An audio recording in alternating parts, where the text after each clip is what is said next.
Griphook held the door open for them. Harry, who had expected more marble, was surprised. There were narrow stone passages lit with flaming torches. It sloped steeply downwards, and there were little railway tracks on the floor. Griphook whistled, and a small cart came hurtling up the tracks towards them. They climbed in, Hagrid with some difficulty, and were off.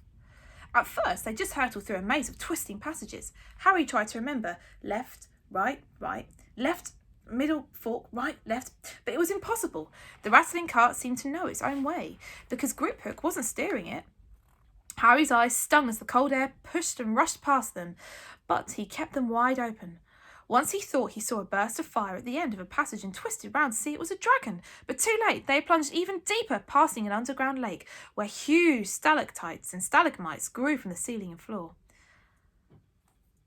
"I never know," Harry called to Hagrid over the noise of the cart. "What's the difference between a stalactite and a stalagmite?" "Stalagmite's got an M in it," said Hagrid. "And don't ask me questions about now. I'm not going to be sick." He did look very green, and when the cart stopped at last beside a small door in the passageway, Hagrid got out and had to lean against the wall to stop his knees trembling. Griphook unlocked the door. A lot of green smoke came billowing out of it as it cleared. Harry gasped. Inside were mounds of gold coins, columns of silver, heaps of little bronze knuts. "All yours," smiled Hagrid. All Harry's. It was incredible. The Dursleys couldn't have known about this, or they would have had it for him faster than blinking. How often had they complained how much Harry had cost to them to keep? All the time there he had been a small fortune belonging to him, buried deep under London. Hagrid helped Harry pile some of it into a bag. "The gold ones are galleons," he explained. 17 silver sickles to a galleon and 29 knuts to a sickle. It's easy enough, right? That should be enough for a couple of terms. We'll keep the rest safe for you." He turned to Griphook. "Vault 713 now, please. And can we go more slowly?" "One speed only," said Griphook. They were going even deeper now and gathering speed. The air became colder and colder as they hurtled and turned right round corners. They went rattling over an underground ravine, and Harry leant out over the side to try and see what was down in the dark bottom, but Hagrid groaned and pulled him back by the scruff of his neck. Vault 713 had no keyhole. "Stand back," said Griphook importantly. He stroked the door gently with one of his long fingers, and it simply melted away. If anyone but a Gringotts goblin tried that, they'd be sucked through the door and trapped in there, said Griphook.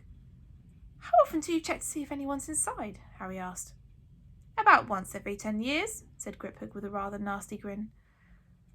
Something really extraordinary had to be inside this top security vault, Harry was sure, and he leaned forward eagerly, expecting to see the fabulous jewels at the very least, but at first he thought it was empty.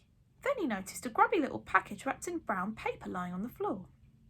Hagrid picked it up and tucked it deep inside his coat. Harry longed to know what it was, but knew better than to ask. "Come on, back in this infernal cart, and don't talk to me on the way back. It's best if you keep your mouth shut." One wild cart ride later, they stood blinking in sunlight outside of Gringotts. Harry didn't know where to run first, now that he had a bag full of money. He didn't know or how to have how many galleons there were to a pound, to know that he was holding more money than he ever held in his whole life. More money than even Dudley had ever had.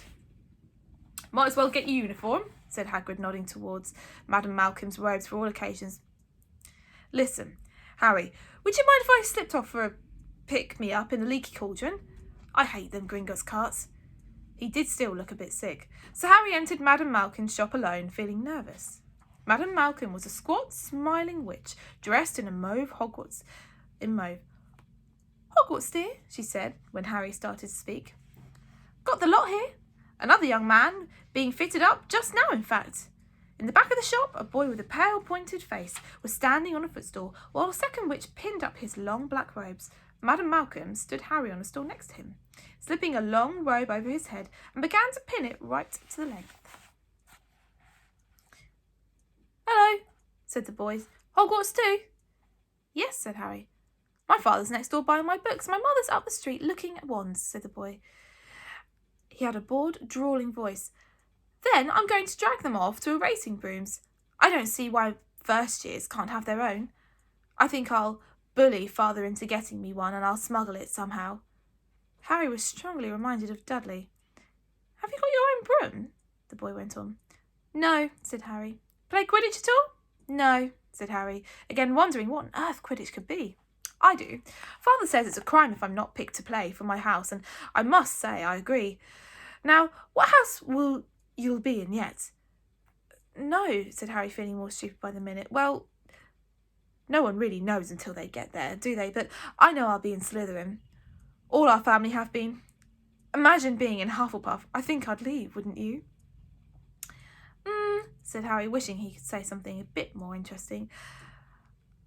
I say, look at that man, said the boy suddenly, nodding towards the front door.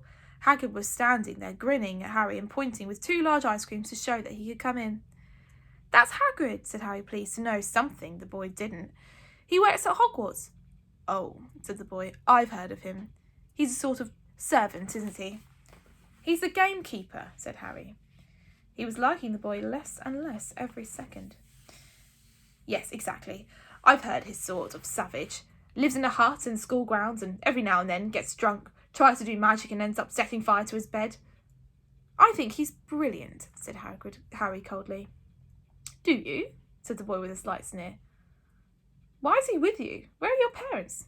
They're dead, said Harry shortly. He didn't feel much like going into the matter with this boy.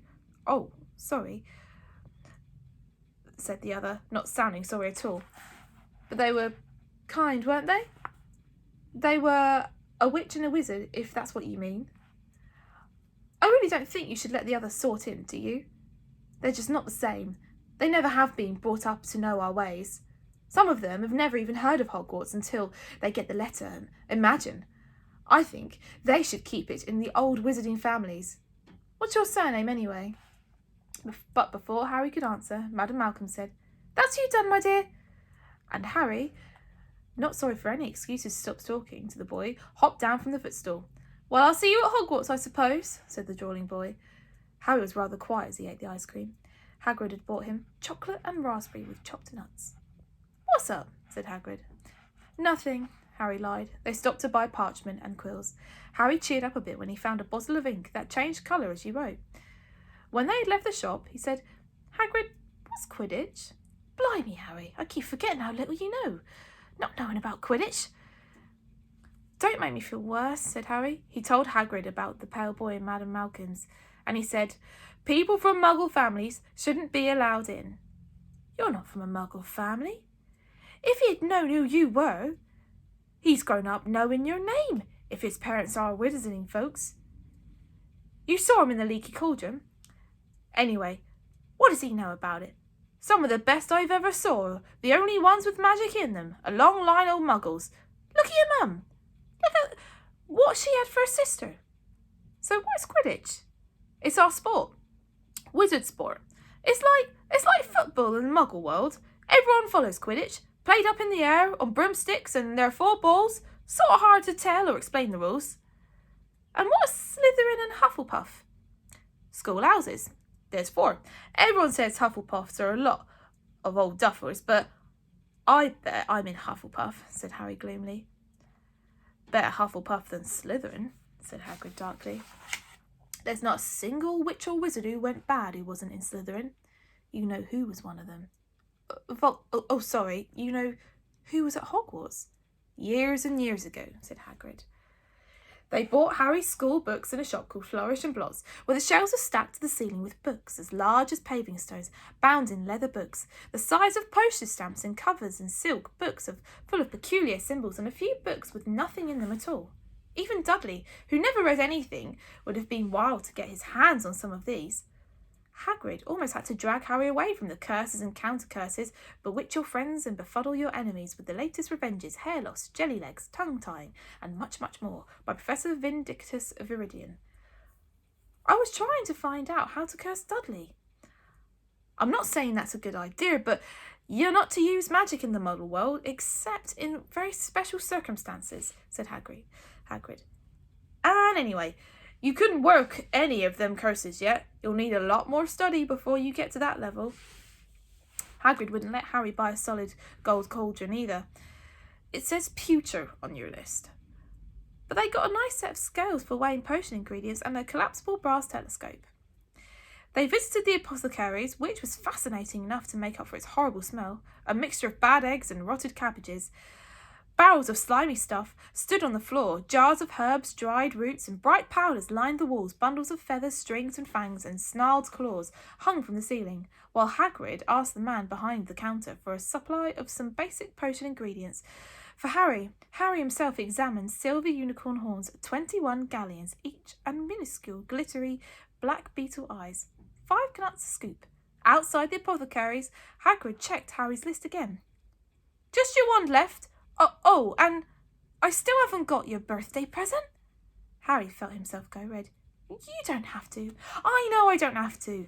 Tell you what, I'll get you an animal. Not a toad. Toads went out of fashion years ago.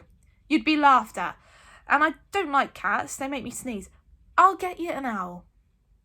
All the kids want owls. They're dead useful. Carry a post and everything. 20 minutes later they left Aelop's Owl Emporium, which had been dark and full of rustling and flickering jewel-bright eyes. Harry now carried a large cage, which held a beautiful snowy owl, fast asleep with her head under her wing. He couldn't stop stammering his thanks, and sounding like Professor Quirrell. Don't mention it, said Hagrid gruffly. Don't expect you've had a lot of presents from them Dursleys. Just Ollivanders left now. Only place for wands, Ollivanders, and you gotta have the best wand. A magic wand? This was what Harry had been really looking forward to. Back for part 4. Bye-bye.